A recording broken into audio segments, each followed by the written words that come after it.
Bonjour et bienvenue à la vidéo d'aujourd'hui. On discute bilan de mon week-end express au Walt Disney World Resort en juin dernier. Mais avant de débuter, je me présente, Marie-Christine, passionnée des parcs thématiques Disney.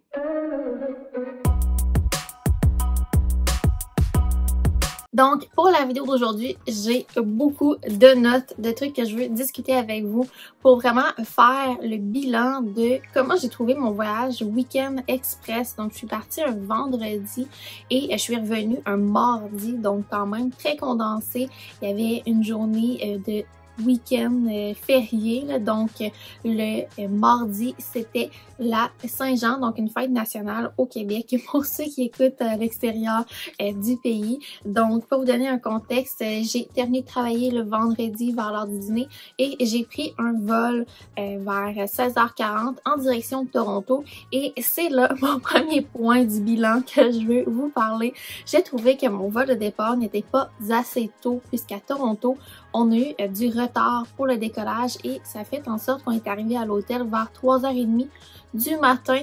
Donc ça a été quand même très intense comme départ. On savait même pas si on allait décoller puisqu'à Toronto, il y a un couvre-feu entre minuit 30 et 7h du matin. Il n'y a pas d'avions qui peuvent décoller de l'aéroport de Toronto. Donc on était quand même assez stressés. On a décollé finalement 12 minutes avant le couvre-feu. Donc ça a quand même bien terminé. On s'est rendu à destination. On n'a pas eu besoin d'annuler notre voyage. Mais on a eu chaud pour ce périple. Donc, ça mène au deuxième point. Lorsqu'on est arrivé à l'aéroport, on était vraiment contente d'avoir réservé le Mears Connect.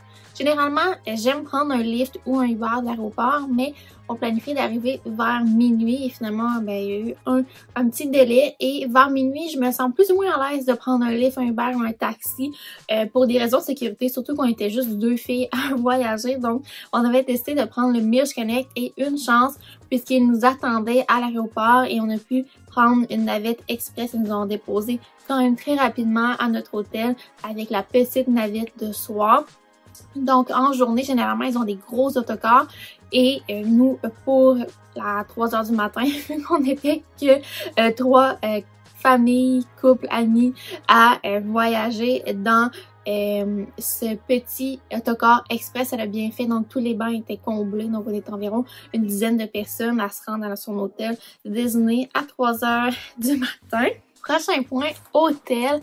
Donc pour le Pop Century, j'aime vraiment le Pop Century, mais j'ai des notes à partager et c'est mon opinion personnelle. Je crois que c'est vraiment important de parler avec mon expérience à Disney, qu'est-ce que je pense du Pop Century parce que c'est un des hôtels les plus populaires. Beaucoup de personnes choisissent cet hôtel-là pour leur voyage et voici les notes que j'ai à vous partager. On a réservé une chambre standard qui était en promotion et même en promotion, ça l'équivalait environ au prix du Coronado Springs en promo. Donc, c'était environ 50 $ US de plus par nuit à être au Pop Century versus le All Stars. Et c'est pas mal les guidelines. Quand on choisit un hôtel, généralement, on compare beaucoup le Pop Century au All Stars et pour le même prix que le Pop Century, on a souvent le Coronado Springs. Donc dans nos dates, c'est vraiment là, le scénario typique de beaucoup de familles. Pour la chambre, on l'a trouvé super spacieuse parce qu'on était seulement 2 adultes. Quand je vais dans une chambre d'un value et qu'on est 3 ou 4 adultes, des fois je trouve qu'on se sent vraiment serré, il y a beaucoup de bagages partout, ça devient facilement en désordre.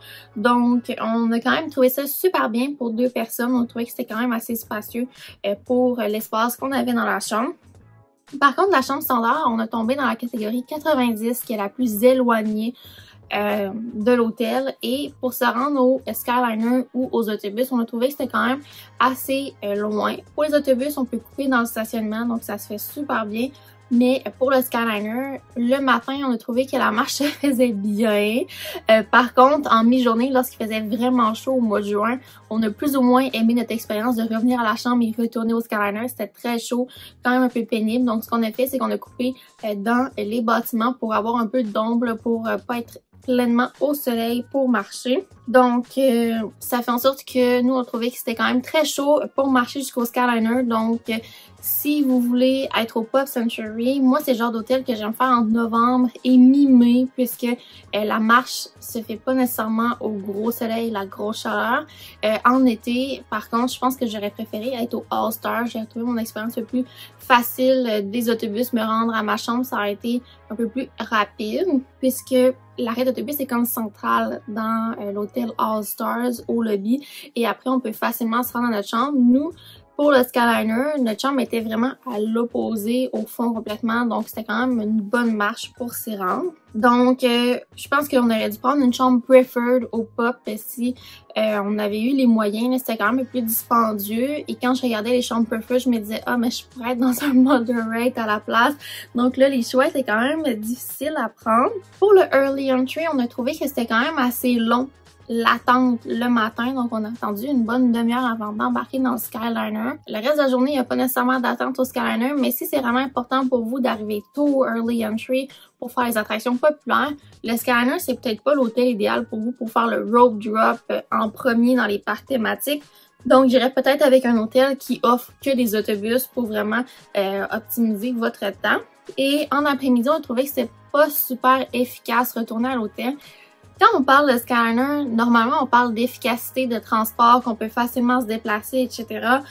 Pour le retour en après-midi, exemple à Epcot, si on est à l'avant du parc, on doit marcher jusqu'à l'arrière du parc. Ensuite, on doit attendre le Skyliner, embarquer dans le Skyliner et on doit faire la trotte, transférer au Caribbean Beach et ensuite se rendre au Pop Century. Donc, c'est pas nécessairement le trajet le plus court. On parle d'un bon 40 minutes pour sortir du parc, se rendre à l'hôtel et après ça, nous, on avait un bon 10 minutes de marche pour se rendre à notre chambre au gros soleil. Donc, ce qu'on faisait souvent en après-midi, c'est que du Skyliner, on allait au quick service. On remplissait nos gourdes, donc ça nous faisait une pause mi-chemin à l'air climatisé et ensuite on coupait vers les autobus dans le stationnement pour se rendre à la section des années 90. Donc c'était notre petit shortcut puisque le Pop Century, je l'ai quand même fait plusieurs fois cet hôtel-là par le passé. Si c'était à refaire, je crois que je paierais le 10-15$ US que c'était de plus par nuit pour être au Coronado Springs. Pour ma part, j'ai dormi dans le lit escamotable. Il était quand même confortable, mais c'est pas pareil qu'un vrai lit selon moi à Disney, surtout quand on est un adulte. Un enfant ne verra pas du tout la différence, mais un adulte, si vous avez des problèmes de dos ou simplement un petit mal de dos parce que là, vous avez marché toute la journée, vous êtes fatigué, vous êtes craqué, vous sentez vos muscles là, comme si votre cœur battait dans vos muscles, bien là, un lit escamotable, c'est pas nécessairement le lit le plus confortable pour régénérer notre corps pour le lendemain partir une grosse journée à Disney. Donc personnellement, je crois que j'aurais été mieux au Coronado Springs et on aurait eu d'autres options de restaurants qui sont un peu plus de nos goûts. On voulait prendre quelques drinks et on dirait que durant le voyage, ça ne donnait pas super bien. Coronado, ils ont beaucoup de bars. Donc entre adultes, ça aurait été idéal pour prendre des verres à l'air climatisé et se reposer. Moi, j'aime bien prendre un petit margarita là, en apéro. Mais sinon, si je parle de seulement value, je crois que je préfère les All-Stars que le Pop Century. Et ça, c'est mon opinion personnelle. Côté planification, j'ai vraiment aimé le concept d'un week-end express. Par contre, nous, c'était beaucoup plus avantageux de prendre le 3 jours de billets à 99$ US par jour, qui était la promo de l'été pour le Walt Disney World Resort en Floride, que de prendre 2 jours de parc. Mais idéalement, dans mon monde idéal, je crois que j'aurais fait seulement 2 jours de parc en parc hopper pour pouvoir faire un parc l'avant-midi, un l'après-midi et pouvoir faire les 4 parcs thématiques. Là, on a dû délaisser le Magic Kingdom puisque c'est un petit peu trop cher dans notre budget. Et j'aurais gardé une journée de parc thématique pour aller à Disney Springs et visiter les hôtels. C'est ce qui m'a vraiment manqué de retourner à Disney puisque la dernière fois que j'étais allée en Floride, c'était en août dernier. Là, si vous avez suivi la saga, j'ai eu des problèmes de santé. J'ai dû mettre pas mal de voyages sur pause. Et là, c'était comme mon retour au Walt Disney World Resort après mon séjour à Disneyland. Ça m'a vraiment manqué d'aller dans les hôtels, manger dans les restaurants des hôtels, visiter Disney Springs. Donc, je crois que dans mon monde idéal, mon week-end express aurait fait une journée Park Hopper, une journée de repos Disney Springs Hotel et une journée Park Hopper et on revient. Donc là, je pense que ça aurait été vraiment idéal pour moi là, pour pouvoir faire vraiment mes musts à Disney. On n'a pas pu profiter du billet gratuit au parc aquatique qui est une promotion en 2025. Quand on loge dans un hôtel de Disney, on a pour chaque personne inscrite dans la chambre un billet au parc aquatique. Puisque la journée de notre check-in, on est arrivé à 3h du matin, donc notre billet était comme annulé, là. Il était plus bon. Il a fallu qu'on atterrisse quand même assez tôt pour pouvoir aller dans les parcs aquatiques. Ce qu'on aurait pu faire, c'est réserver 2 réservations d'hôtel. Donc, on aurait pu faire 2 nuits au pub, 2 nuits au Coronado et dans notre journée de milieu, sandwich en milieu de voyage, on aurait pu avoir notre billet gratuit au parc aquatique puisque c'est un billet gratuit à chaque fois que vous faites un check-in dans un hôtel Disney. Donc, on aurait pu faire cette petite passe-passe-là. Par contre, ça nous a quand même plu d'avoir 3 jours de billets à un prix quand même très raisonnable. On a pu profiter des parcs sans trop stresser de tout faire parce qu'on aurait payé le plein prix.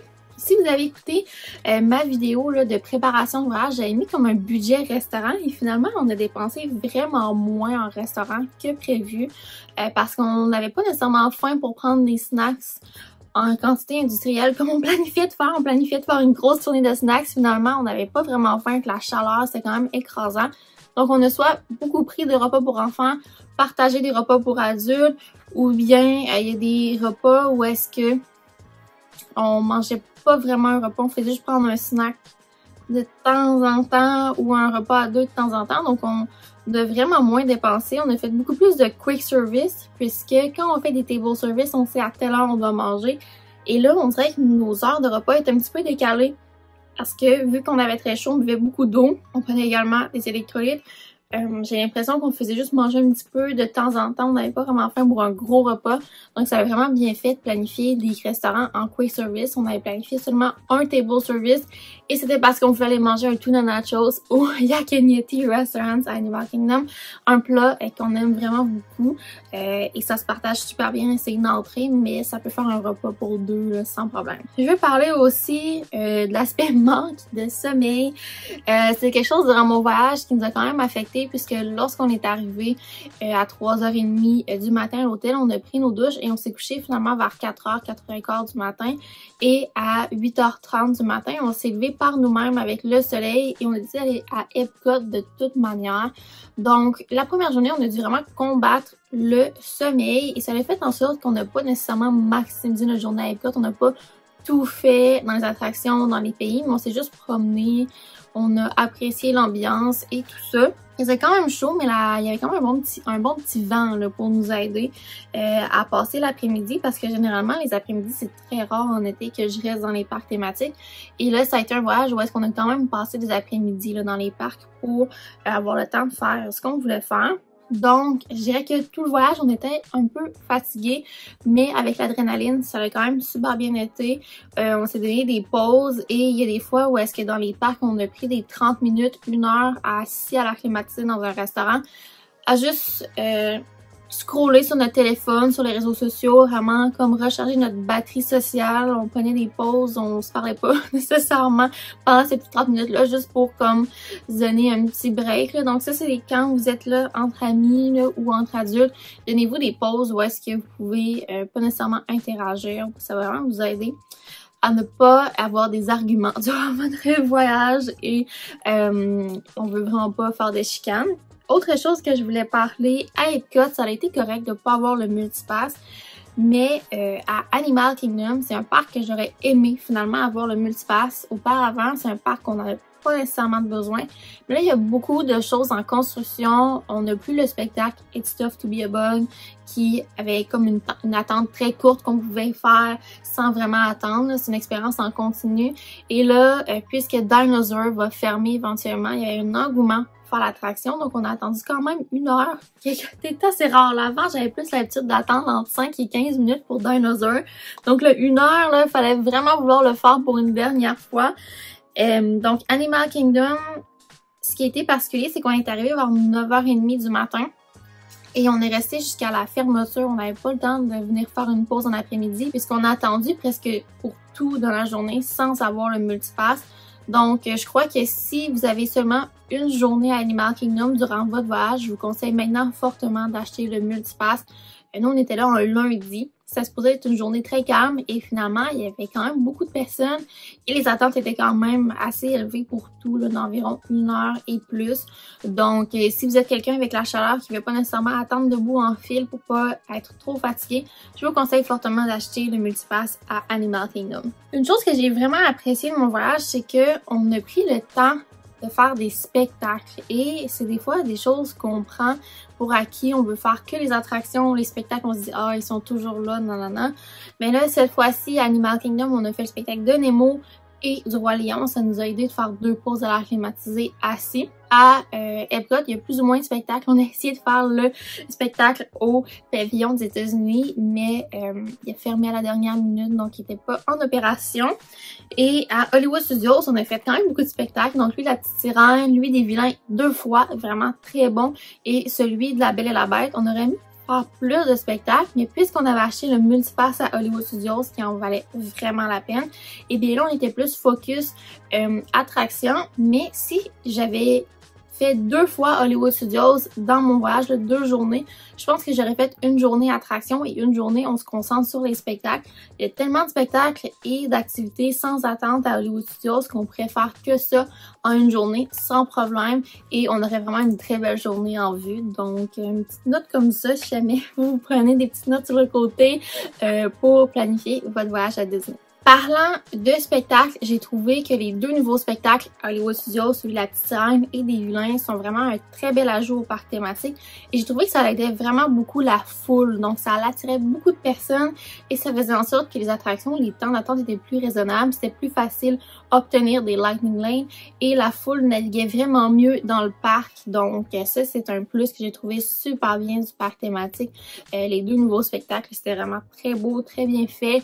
Une très belle qualité et une très belle ambiance. Les sièges sont super confortables, on est bien à l'air climatisé, donc c'est vraiment très agréable comme expérience. Sinon, je crois que ça fait le tour de mes commentaires de mon voyage express à Disney World. Je sais que certains d'entre vous sont intéressés à faire un voyage express. Si c'est le cas, laissez en commentaire quel genre de séjour vous aimeriez planifier. Et sinon, on se dit pour une prochaine fois. Donc, ce fut un plaisir pour moi. N'hésitez pas à vous abonner, à laisser une mention j'aime et à me laisser un petit commentaire. Ça me fait toujours plaisir de vous lire. Bye!